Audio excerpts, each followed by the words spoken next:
Welcome to the Battlefield Show. I'm your host, Sage Goodwin, and I'm joined, as always, by Sammy Boy. What's going on, guys? Excited to be back once again. It's so good, man. Always a highlight. And today, we're going to be talking about some of the news around Ripple Effects game, or mode, really, in Battlefield 2042, as well as the specialists in Battlefield 2042. So, let's jump right into things.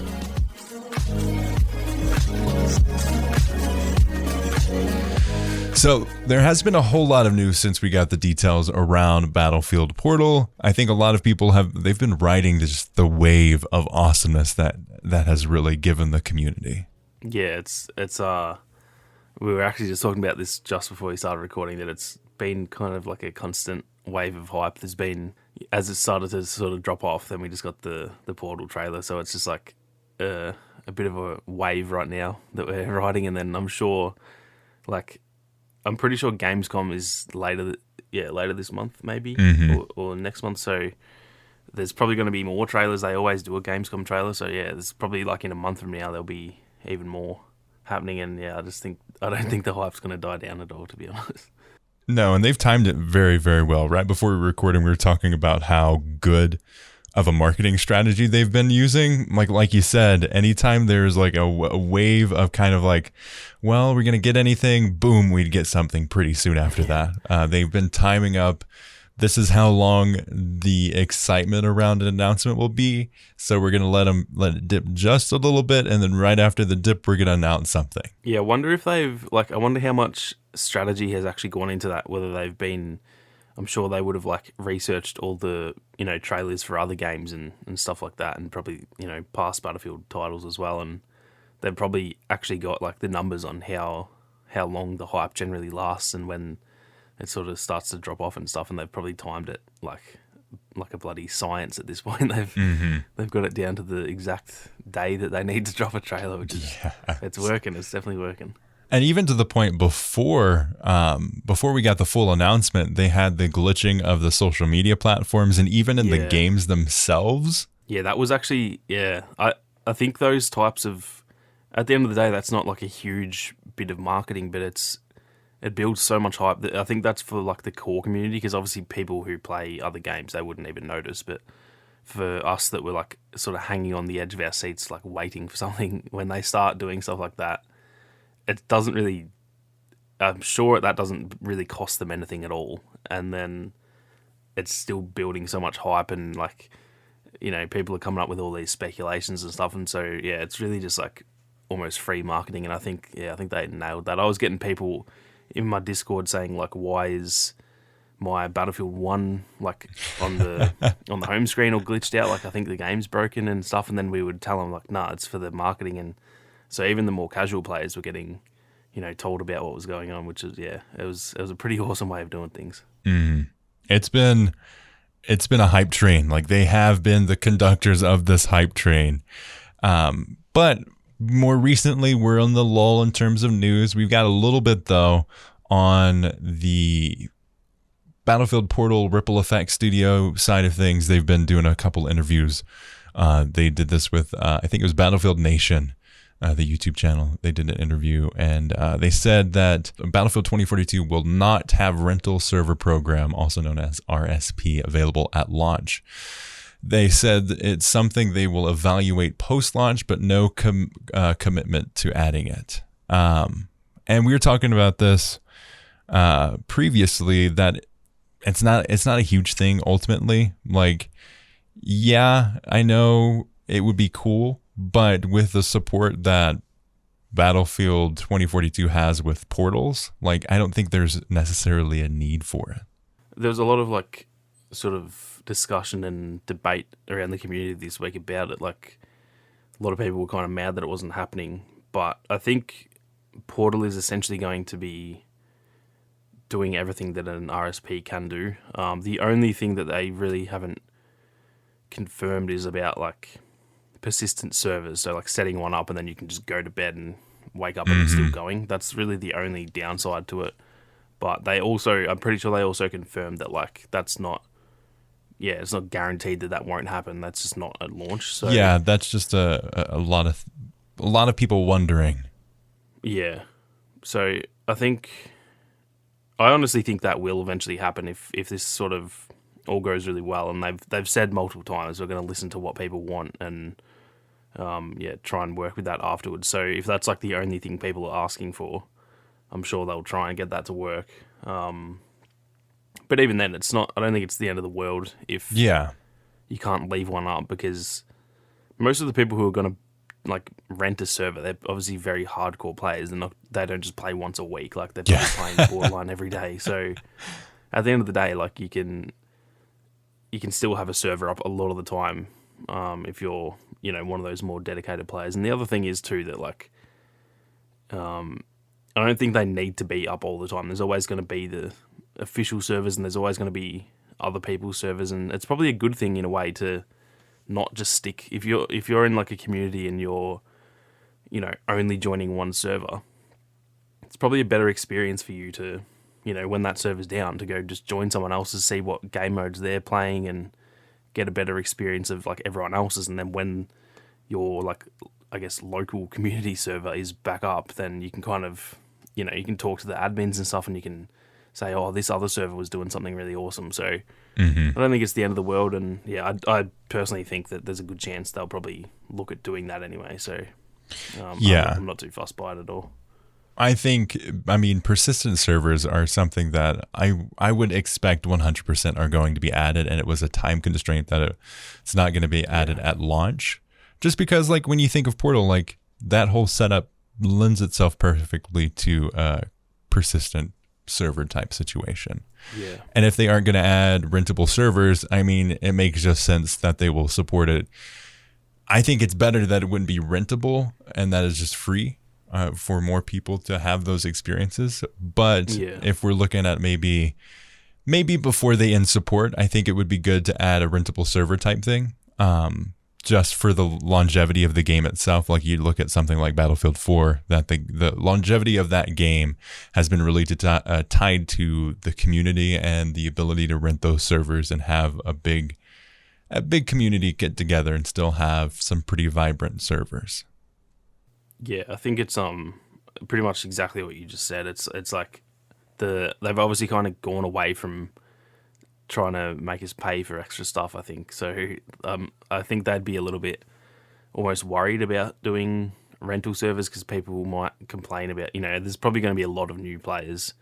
And for the veterans, like a rental server is not even that big of a deal because we had it in Battlefield 4, but some people might see it as like, oh, this is just like a cash grab and stuff like that. So they might honestly just stay away from it for a while. And yeah, hopefully, like you said, I think when the game is like on its way out, I hope they do like sort of have that option because obviously they're not going to be, it's not a smart business decision for them to be paying for the servers when it's years and years after launch. So I think by like allowing us to be able to do that, because there's going to be a lot of communities that it's not like just one person has to pay for it. You can get a bunch of people and all chip in a few bucks a month or whatever. Yeah. And I think, like you said, that really, like Battlefield 4 probably would be completely dead and buried by this point if it didn't have the rental servers, because every time I jump on, like 90% of the servers are just like community run ones. Yeah. So, I've never had any luck. Important for, it's pretty much at this point almost all rental servers and community stuff. They actually just had to add the servers. I remember like probably a month ago now they had to like add the official servers because there was not enough room for all the players and stuff. So that pretty much, like, that's a perfect example of it. That was pretty much running off just the community side of things. And I think I think that's really important for the game to have that longevity. And in 10 years when they announce a new Battlefield, like we can be like, oh, this one's similar to 2042. I want to go back and jump on that game. So I think it's really, really important. I don't think it's going to be a negative on it for a little while. I think people are going to be so hyped around the beginning, like it's not going to be a thing. I think Battlefield Portal will eventually get something along the lines of persistent servers, or maybe you can set something up and if you don't hop in every day, it'll get sent to the wayside, or like once a week, maybe just to ease up on the server pressure. But Yeah. I don't think it's going to be a huge thing ultimately, maybe in the long run. But I think with how Ripple Effect has been taking into account stuff from the community, I definitely think if the community wants it, it's going to get added. Yeah, they've shown so far that, like, yeah, they seem anything that we ask for in, like, you know, obviously not just every individual person, but everything that seems like a big thing to the community. If it's possible on their end, it seems like they're going to be willing to at least try and add it anyway. Mm-hmm. And then on the other side of things, around that same time, in that same interview, we also got some details from Ripple Effect Studios around, they said Battlefield 2042 will not have any ranked or esports modes at launch. Now, this is a very interesting part of gaming recently. I mean, esports is it's a bigger thing than regular sports, like, period. Yeah. There is nothing larger than esports, really. It's such a huge thing. So the fact that they've confirmed that they won't have an officially supported ranked or esports mode, I think it's a little disappointing. But again, we're talking about the level of customization that Portal is giving us, that I don't know if it needs to be officially supported if they give us the keys to the kingdom. Yeah, I wasn't surprised at all by it because, like, Battlefield is just inherently a casual game. It's never tried to be that, like, super competitive game before. Or I guess I think they did kind of try it with Battlefield 4 and it just didn't really work. And yeah, the thing is that Portal is going to allow you can make as competitive as a mode as you want. So I think people will still, just because it's not official, I don't think that really matters. Like, people are still going to be able to set up tournaments and stuff. You look at most, say, like a game like Warzone, it does have a lot of official tournaments, but there's the majority of the tournaments for that game are just set up by, like, they do, like, esports teams who are, like, in the actual Call of Duty scene. They'll just set up a tournament and invite people to it, and it's essentially pretty much community run. Like, it's not, they work in tandem with Activision and stuff, so I guess it's a bit more official, but at the end of the day, it's still technically run by someone, you know, externally. So I don't think it's the end of the world, because yeah, I think the community will no doubt set up their own tournaments and stuff like that, and if it picks up enough, yeah, I think DICE would, you know, look at it. But I don't think at launch, I think that's probably the least of their worries, to be honest, because yeah, it is a casual game. It always has been. I think that's why it's so fun, because there's no skill-based matchmaking. There's no, like, super sweaty. I mean, there are sweaty players, but they get drowned out by the fact that it's just a casual game. So no one really cares if you die to a plane like 10 times, because you just go to a different area of the map or whatever. So yeah, I think they just needed to focus on getting the game right and getting it back to, yeah, where it should be. And then if it looks like it's going to be able to have, you know, an actual competitive scene, then I'm sure they'll look at that afterwards. But I don't think that's really a priority at the start anyway. Yeah. There was an article that Polygon did, written by Ryan Gilliam. I'm going to call him out here. Battlefield 2042's new mode is the opposite of esports, and that rules. And I and a couple other people in the esports community that I follow had the same, like, we all came to the same point, that title is not true, because Battlefield Portal gives you the opportunity to make whatever mode that you want to, and can empower people to be an esports hub. Like, honestly, you can create the rule set, you can limit overpowered weapons, you can create the perfect esports mode, really. And depending on how they implement spectators, which they're usually really good about, or they're pretty good about. I know a lot of people in the esports community, there's high standards for spectator modes and uses for esports. But as far as Battlefield goes, historically, it's pretty good. It's pretty good. They give you a lot of customization. You can move the camera around freely, especially in Battlefield 4. So I think depending on the spectator mode, we could see a pretty vibrant esports community. I kind of like see where he was going with the title, but it doesn't really make sense. It's both the opposite and the exact definition of esports, because you can make freaking the robot dogs versus a plane, and that's obviously not esports. Or you can make the most competitive mode that you want. So it goes both ways, I think. And yeah, I don't think I think we've never had better potential for esports in Battlefield. The fact that we can make exactly, like, if there's a weapon that you don't think is fair, then remove it. Like, everyone can hone in on exactly what they think is fair and balanced and all that kind of thing. Even if the base game itself isn't really balanced, we don't have to necessarily rely on the developers to balance the game out perfectly and stuff. We can just go, nah, that gun's too good. Just that's not allowed in this competitive mode and stuff like that. So yeah, I think it's definitely in a good spot to at least have that sort of grassroots esports, and then yeah, hopefully if it goes well, hopefully DICE and Ripple Effect kind of look at it and go, okay, let's set up something here. Yeah, and they specifically say at launch. Usually that's so in the gaming world. Anytime someone's in an interview, they'll say specifically at launch, because it's always an out. We don't have it intentionally planned for launch, because if they say they don't have it and they don't put at launch, then people are going, oh my gosh. So it's fair.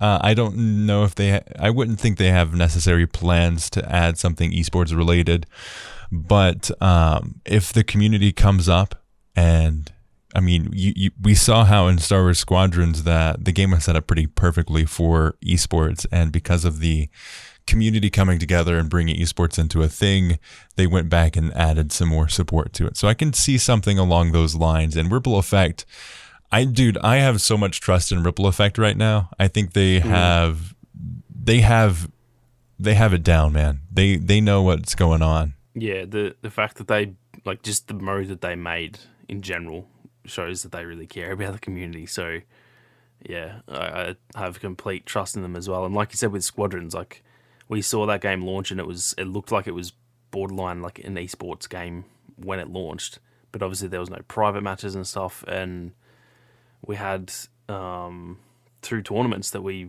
were both involved in those tournaments, and yeah, they literally came out and released an update and they mentioned those tournaments and said, like, we've seen them and we want to support that. And so if they can do that for a smaller game like Squadrons, I have no doubt that they can do that for Battlefield. And it just depends on how it goes, like, because it just might not work, who knows. But I'm sure if the community essentially proves to them that they, you know, it has the potential to be in like an esports focused game, then yeah, I have no doubt that they'll look into it, because it probably just means more money for them too. If they can start hosting big tournaments and stuff, they're going to get a lot of money coming in and probably more players and stuff. So yeah, I think it just comes down to whether we can prove to them that it works or not, I guess. Yeah, we'll see.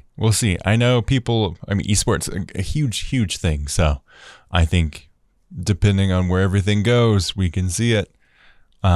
It's all up to the community, and that's what's exciting about it. Yeah, for sure. Now moving on, let's talk about specialists in Battlefield 2042. Do you want to give an overview of what specialists are? Yeah, so specialists are essentially replacing the class system. They do kind of still come under the class system in a way, but they're, rather than having, you know, the 4 classes that we're used to, those classes are still kind of there, but they're like more of an umbrella for the specialists. So there's going to be, we know of 4, there's going to be 10 at launch, and each specialist kind of comes under that umbrella of, you know, a medic or an engineer or something like that. So it's kind of just like taking that class system and I guess like fleshing it out a little bit more. The weapons aren't tied to that class anymore and stuff like that. And it's almost like a bit more of a, I guess you would say more of a niche within those classes. So rather than just being like an overall medic, there'll be, say, 2 or 3 different types of medics that you can play. And they each obviously have their own look and voice and stuff like that. So it's almost like it's taking a little bit from like the hero system from Battlefront in a way, and many other games. It's more like personalized characters rather than just like a medic, and they all kind of look the same. And they're, you know, that's essentially in Battlefield 4, for example, like all the characters were kind of the same, and it was kind of weird that there was just like, you know, 30 people running around that looked pretty much identical. And it's going to be kind of the same in this, but at least there's not 4. A little now. more There's variance, gonna be 10. So, yeah, I'm really excited by it, and it could, you know, there's always a chance it might not work, because I think the class, I love the class system, and I think it's always, you always kind of get a bit nervous when they toy with something that works. Like, it's kind of that, you know, if it's not broke, don't fix it. So, yeah, I guess I'm a little bit skeptical as to how it's going to go, but everything they've shown so far, I don't see it really failing. It's just whether people like it as much or whatever, but definitely interested to see how it goes. Yeah, and like you said, as soon as they start messing with something that wasn't a problem, it's time to start sweating a little bit. We saw this in the implementation with Battlefront 2015, how they didn't have classes, and that was like everyone's biggest thing was like, dude, I want classes. I don't want to be able to like make my own class. I want to have set things. And these specialists each have like special abilities too that are tied to each one. You have, let's go ahead and name them off here: Webster McKay, Maria Falk, Peter Boris Guskovsky, and then Wycus Casper Van Dale. And each of them have a little bit of a little flavor to them. Like Webster has a grappling hook and allows the player to move more quickly when aiming down sights. So they each have a little bit of a different flavor to them. So you can have, and like you said, the weapons aren't tied to the specific class. I know people who specifically play the medic because it offers certain weapons, or they'll specifically play the medic to have that medic ability. Now you don't have to really tie it to the weapon. So if you want to play this submachine gun, you can play that submachine gun. You don't have to specifically play the class. So I think that's a huge change for the game, and that's probably the thing that I'm the most interested to see, because it could really mess with the balancing. But in this, like at the same time, their like reasoning behind it was that a lot of people don't necessarily play the class that they are playing because they want to play that class, and I think it probably will lead to, or hopefully will lead to, more people actually playing how they're sort of intended. So if you pick a medic class, it's not because you want to use the best weapons, it's because you want to revive your teammates and stuff, because we all know how frustrating it is when there's like 100 medics and none of them revive you, because they're not in that mindset of like, I'm playing as a medic. They just want to use that certain weapon. And yeah, hopefully that means that if you see a medic, they're more likely to actually revive you, rather than in the bottom corner it says there's 10 people nearby and no one ends up reviving you. So yep. That was kind of their logic behind it, was to just let us, partly have a bit more freedom. If I want to play a stealthy recon style, but I want to use an SMG, well, I can do that. And I think that sounds really exciting. But yeah, I'm definitely a little bit worried about like the balancing, and whether that will lead to kind of like a meta where there's just a clear best specialist, and then you can use whatever gun you want. So maybe there's a clear best weapon and a clear best specialist, and you get 100 players out of the 128 just using the same thing. That's definitely kind of like worrying, but really I think as long as they stay on top of the balancing, I don't see it really being an issue anyway. Yeah, that's my biggest concern with it as well, because previously with the regular class setup, they had 4 classes and then the weapons of those individual classes to really balance against each other. And now that you're bringing up a total of 10 specialists, basically 10 different classes, you're going to have a bigger problem with balancing the entire game. Yeah, it's not really balancing. Like, let's just say the medic class was slightly overbalanced. You just had to balance that class and their weapons and stuff. Whereas now, if certain things are unbalanced, you nearly have to balance the entire game at once to make it work. So I do think that at launch it might be a little bit sort of bumpy. There's going to be, there always will be weapons that are just better, because they can do as much testing as they want, because they might know the perfect range for those weapons, but when you get it in the hands of millions of other players, people find out things that they just could never find out on the team. So I'm sure it'll be a little bit bumpy at launch. It's just as long as they stay on top of it and stay like transparent, I guess. They just need to let us know if something's really broken. Just don't like go silent about it. Let us know, like, yeah, we know it's broken. We're going to try and fix it. So that's really my biggest concern, I guess, is just whether they can manage to keep it balanced. But yeah, I think for me, it's mostly communication. I'm happy to wait 2 weeks for you to balance this broken thing if you let me know that you're fixing it. If I have to sit there for 2 weeks and just hope that you're going to fix it, that's when I start getting really annoyed. So Yeah. and we've seen that with Call of Duty. They've done a terrible job. Well, they've done a better job lately, but they did a really, really bad job of that throughout Warzone, and that was most people's biggest issue with it. So hopefully they take note of that and actually just stay, up to date and let us know what's going on, really. I want to take a little bit of a side tangent since you mentioned Call of Duty. So you keep up with the Call of Duty circles a little bit more than I do. I've been hearing there's been a mass exodus from Warzone and Cold War recently. What's going on, and what do you think that's going to do with Battlefield 2042? I think it's going to play massively in its favor if they can cash in on if they get out like this Hazard Zone trailer or whatever it's going to be pretty soon, which I don't know if that's going to be the case. I don't know if it's going to launch when the game launches, so it's just depending on that. But if they if they release that, if that was, for example, the Gamescom trailer, because I'm almost certain there'll be a trailer at Gamescom. The last 5 games have had one. If that happens to be a Hazard Zone trailer and it looks really good, I think that is going to be enormous for the game. I think that could be the best timing. We were talking about their timing of the marketing. That could be even better because Warzone is just absolutely so broken right now.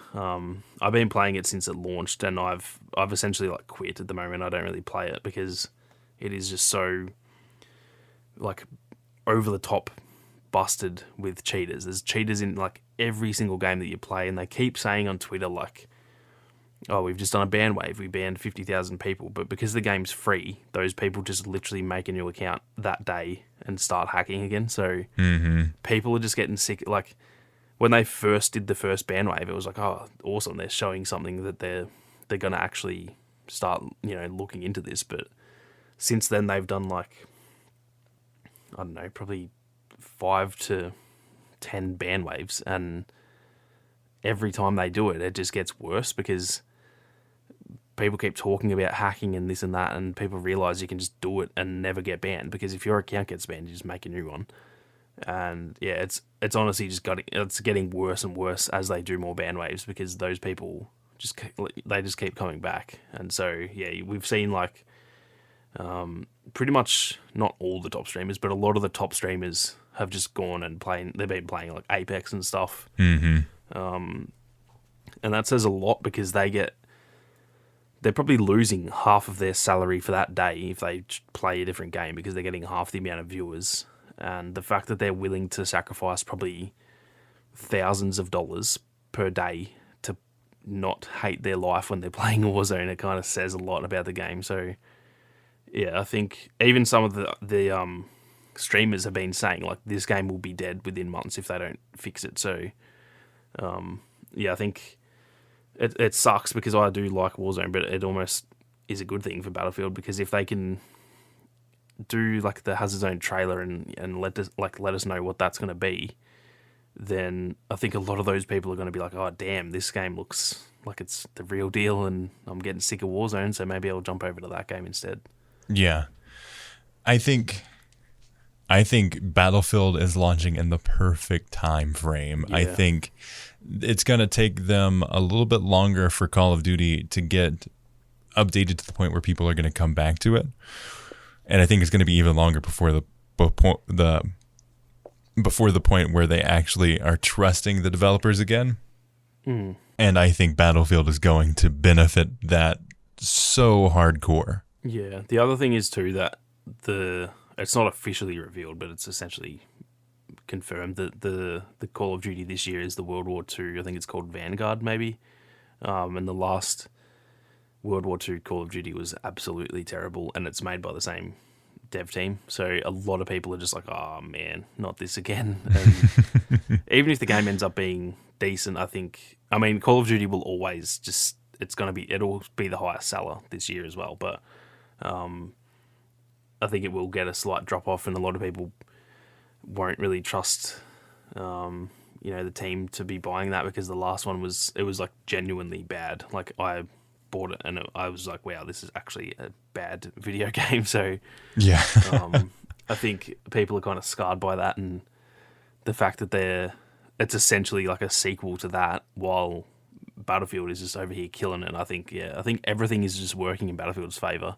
I still think Call of Duty will outsell it just because it's Call of Duty. It just always does. But the numbers aren't everything. I think Battlefield will easily be the most loved game out of the two. So it's all setting up perfectly for Battlefield, I think. Battlefield's going to slaughter. And like we were talking about last week, the fact that it's rumored that Call of Duty is going to go back to World War II, and Battlefield has basically World War II content with 1942 in it. Yeah. Dude, it's going to get murdered. Yeah. I didn't even think of that. The fact that, they've got a whole game on that, and then Battlefield will just be like, well, we've got this game and that game and that game, and it has some World War II stuff in there. So if you want to buy Call of Duty, maybe just come and buy this one instead. So yeah, it's really looking. I'm not going to say like it's like the COD killer, because I always say, people always bring that up, and I always say COD will pretty much always outsell Battlefield. I don't think it will ever pass Call of Duty in sales, just because it's just the biggest selling game every year. It's literally the only two times it's been beaten is when Rockstar release games, which is GTA 5 and Red Dead 2. Every other year it's the highest selling. So I just don't think it will outsell it, but I definitely think that it's going to be in a far better spot than Call of Duty anyway. And I think it's good for both games. I think in a way, they're not really competitors because they're such vastly different games, but they are competitors. They're the two biggest FPS games most of the time. So I think it's great for both games, really, that they have a bit of competition, and it almost seems like Battlefield is doing that. They're kind of like taking it to Call of Duty, and I think that's why this game looks amazing, because they obviously know Battlefield 5 wasn't up to par, and it just seems like they want to fight back and get back into that sort of top bracket. So I think it's great for both games, really. Yeah, and like Battlefield players they're more based on the continuation of playing a game. It's not mainly, it's like we're going to play this game for a while, versus Call of Duty fans. They're like, I'll play this game this year, and then next year I'll play the next one. Like, there isn't a whole lot in the Call of Duty community. Like, you see this mass exodus from Call of Duty to these other games. Like, you don't normally see that a whole lot of Battlefield. Like, dice games too, like people that play Battlefront or people that play Battlefield 4, they play those games for a while, and they don't necessarily jump ship every now and then. Yeah, this is really the only one, isn't it, that we've seen those top, like Jack Frags and Westy and stuff, and the only reason they moved over was because like the game was cancelled, or support was cancelled a year and a half before the next one. So if even though Battlefield 5 wasn't the best, if it was still getting supported until, say, like right now, and then they're doing the marketing for the new one, I don't think people would have moved over, even with one of the worst entries into the franchise. Yeah. So you pretty much nailed that. Like, people who play Battlefield are generally really loyal to the franchise, and with Call of Duty, it's almost like the game comes out in like November, you play it till January, and then you get sick of it, and you only play it every now and then. And then later in the year, you find something else to play for 6 months, and then after that, the new one comes out, and you just do the same cycle over and over again. So it's definitely interesting to see how different both games are, even though they're in ways they're also pretty similar. Yep. Yeah, it was an odd choice for them to cancel Battlefield 5 support so soon, but I understand it now that we've seen Battlefield 2042, that the level of of content and scope of this game is something that's super important to them. And the fact that they have the head Call of Duty guy, the guy that brought Warzone to be really, he's a part of the Battlefield team now. I think it's going to be really interesting seeing what direction they take the game. And I hope they don't take it too far to the right or the left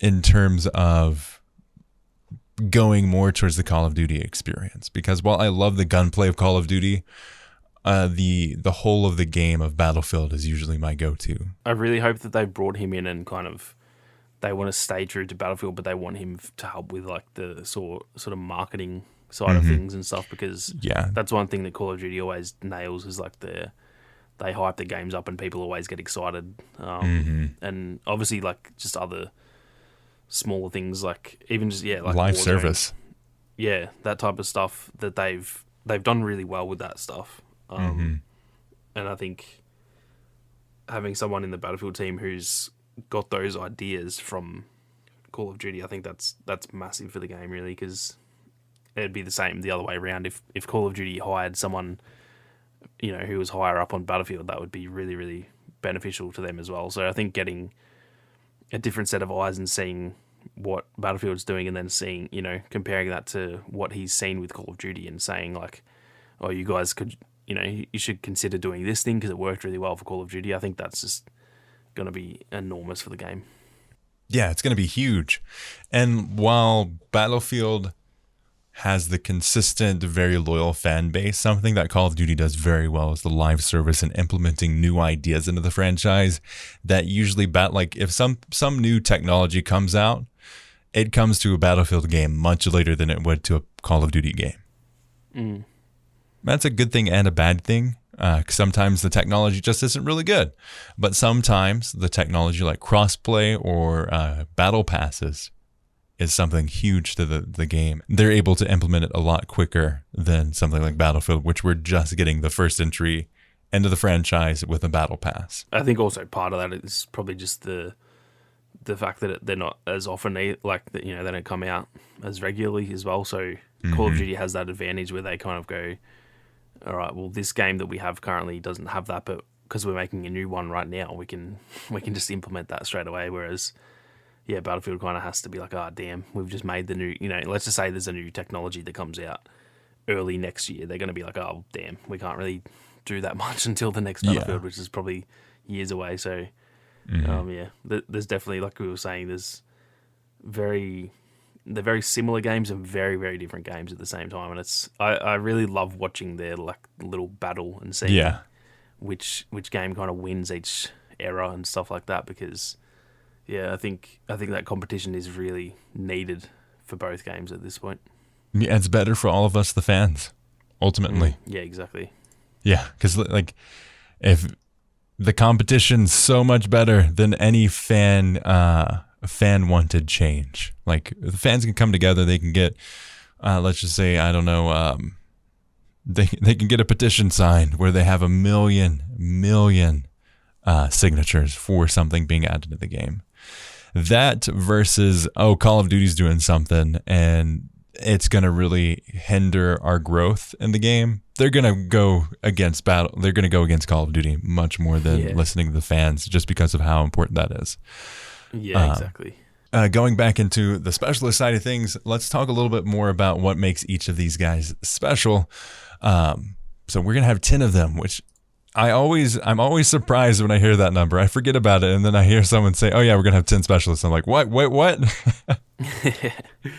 Yeah, it's going to be, I can't wait to find out more about them. That's kind of one of the main things I'm really interested to hear about is learning who they are and what their specialty gadgets and stuff are. Because these characters each have an individual story, and they're telling the story through some of the characters and the battle pass versus an actual campaign, which I think smart. Many more games are doing something like that. You look at Apex, and they've done a great job with that.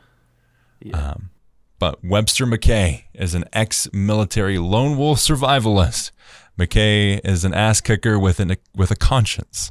This Canadian-born assault soldier fights for the non-patrioted to make right a regret from his military days. And like we said earlier, he's got the grappling hook and the ability called Nimble, which allows the player to move more quickly while aiming down sights, further enhancing their speed-related advantages. Gonna be really cool seeing what he offers into the game. Next up, we have Maria Falk, a veteran support. Maria has a strong will that cannot be shaken by fear, danger, or rank. This skilled medic's primary motivation is to find her son David among the non-patrioted groups spread across the world. And she's got a Syrette pistol, fires a syringe at friendlies to provide healing. If fired at an enemy, the syringe will do damage. And she's got a combat surgeon ability, which allows the player to return downed allies to combat with full health when reviving. Which that's going to be a really fun ability. I can see some really, really cool stuff happening in terms of squad play. Yeah, I think it's probably my most anticipated so far is the ability to revive people from a distance. That's, as a medic main myself, that's like so exciting that I don't have to put myself in as much danger to save someone. So I'm definitely keen to see that. Yes, I too am a fan of the medics. Like if I can help a brother down, get back up, I'm gonna do so. Unlike all these fake medic fans. You have a medic 4 meters away. Come on, man, help me. You had one job. You literally walked over my dead corpse. And then we've got Boris. Self-motivated and self-fulfilling, Boris seeks to acquire power and control in a chaotic world. This Russian-born engineer is a very experienced weapons expert on the task force, although his true attachment to the team is suspect. And he's got a SG-36 sentry system, automatically spots and engages enemy targets detected within a certain area. And then Sentry Operator was his ability, which spots the enemy target when the sentry gun locks onto the enemy in question. This guy's going to be the camper king, man. Yeah, I'm definitely... I don't think I'll be playing him very much at all, and I'm hoping that the Tyrant isn't overpowered, because otherwise, yeah, he could get very frustrating. Yeah, I am not looking forward to going up against him. I'm going to definitely play him a little bit, but I will not want to go up against him for sure. Yeah. And then Casper, Recon Soldier Wycus, is a loner and the unflappable calm presence on the task force. An introvert, Wycus does not make acquaintances easily, but his determination to fight for a better world is rock solid. And he's got the OVP recon drone, spots nearby moving targets, and can disorient enemies by using EMP blasts. Can also be used to designate targets for lock-on weapons. That's going to be really cool. And then he's got his ability is movement sensor, alerts the player to approaching enemies both while boots on the ground and when piloting the recon drone. So, basically crypto in Battlefield. Yeah. Yeah, I think they've definitely taken a bit of, even with the little storylines, it feels like they've definitely seen that Apex has done really well with like telling their story through the new special or the new legends in that game. And it almost seems like that's going to be the case here. They kind of, you know, I'm sure when we get a new specialist, they'll kind of have little trailers for them and tell a bit of the story and stuff. So I think it's an awesome way of doing it, because we still get that sort of satisfaction of the storyline without having to, you know, spend so much time on a campaign and stuff. So I'm definitely interested to see how it goes. Yeah, and you mentioned this just now, but we're also going with each season. We're going to get is it 1 or 2 specialists? I think it's 1, but I could be wrong. I think it's 1. Yeah, so we're going to get some specialists with the seasons, which is going to be really good, and I'm glad that they're adding that into the game. It's going to be offering some fun content throughout the seasons, which is going to be fun to see and change up the game. Something that a friend of the podcast, Yepper from Discord, says, and he made this really good point. If they do, let's just say they offer 2 maps a season, we're talking about how middle of the season, it just doesn't really feel that great. Like in terms of content, it's pretty stale. Like there's a bunch of stuff, and then there's periodic limited time modes and events. But other than that, like the content's all in the front. What would be cool, let's just say we get in a season, we get a specialist and 2 maps. It'd be fun if we got 1 map in the beginning and then 1 map like towards the end of the middle or the end. Yeah, that's something that I'm actually kind of interested to see whether the guy from Call of Duty will sort of implement that, because that's something that COD has done in the last few, where they kind of have like a mid-season update as well, and they usually add. Sometimes they'll often add maps, or they'll add new weapons or stuff. So it's almost like each season there's kind of like 2 little seasons in one season, if that makes sense. They have the big content drop at the start, but then they'll add a few weapons, and maybe they might add 2 weapons in a map in the middle of the season, and it's not quite as big and exciting as the main drop, I guess. But yeah, I think that's really important for them to keep that hype going, I guess. And we saw that with Battlefront 2. Like the monthly update was a really big change, because you just knew that every month there was going to be something that's really fun. So I think they're doing 4 seasons in the first year, so I'm assuming that will just mean 3 months per season, unless they start later maybe. But yeah, I definitely don't want like an update and then we go 3 months without really getting anything. So I think every 6 weeks, if we got a smaller update, I'd prefer that over a big update, really. Mm-hmm. Oh, 100%. We're seeing more of a draw in gaming to be more persistent. You can no longer release a DLC pack every 3 months or 6 months. You have to be more in the mind's eye because of how much competition there is. Like if you don't release content, you know what? I'm going to go over to Apex because they're releasing content pretty frequently. I'm going to go to this indie game because they've announced that they're going to get weekly updates, or I'm going to go to this thing and Knockout City, or like there's so many games offering so many similar and unique experiences. You have to give me a reason to play your game consistently. Otherwise, I'm going to hop ship. I'm going to go play this other game. Yeah, honestly, I would even prefer, like, let's just say per season they were to add say 6 weapons, for example, which is probably a bit much, but let's just say that as an example. I would rather them actually do it, if it's a 3-month thing, I'd rather them do it like every 2 weeks we get 1 weapon rather than we get 3 at launch and 3 in the middle. Like I would actually prefer that it's just like a constant stream, even if it's much smaller. I think that's just a better way of doing it, because if you drop 3 weapons at once, there's a chance that I'm probably not really going to use one of those weapons, because that's just too much to try, and I've got to level all 3 of them up, and I've got to, you just got to focus on too many things at once. Whereas if you just drop 1 at a time, the weapon that I might not really have ever used, I'll probably use that for those 2 weeks until the next one comes out, because I just want to try that new content. So I think it's definitely the better way of doing things, just to kind of give us a steady stream of things. And it doesn't, even though it is less content, it doesn't feel like less. You still get just as excited if there's, oh yes, this Wednesday we get a new weapon.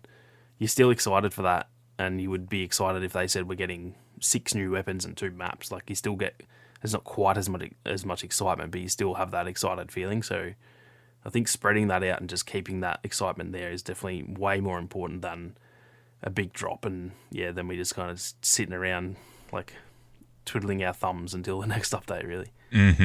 Okay, what are we doing? Yeah. You're seeing with the rise of shorts and TikTok videos, like everyone's appreciation of content is getting shorter and shorter. So if you're not there constantly bringing back content, like it's changing, man. It's changing. Yeah, people's attention spans are definitely at an all-time shortness, I think.